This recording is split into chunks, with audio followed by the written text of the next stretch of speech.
ככל שעוברים הימים, הציבור רואה יותר ויותר שצה"ל, שהוא צבא הגנה על ישראל, כבר לא מצליח להילחם בערבים כמו שצריך.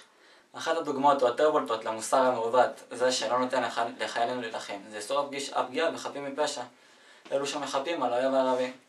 על כל חייל יהודי לדעת שהחיים שלנו ושלו, היהודים, יותר חשובים מחיים של הערבים, גם כאשר הם חפים מפשע.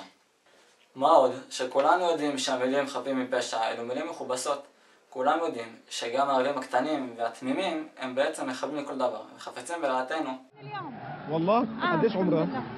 سنة وخمس شهور. سنة. فيها حماس؟ طبعا دمها أخضر. بسألك مرة ثانية، إذا فقدت بنتك هذه الحبيبة لطيفة، إذا قررت بدها تفجر حالها، أنت بدك تكون فرحان؟ أنا بدعمها وبأيدها بهذا الموقف. عن جد؟ عن جد.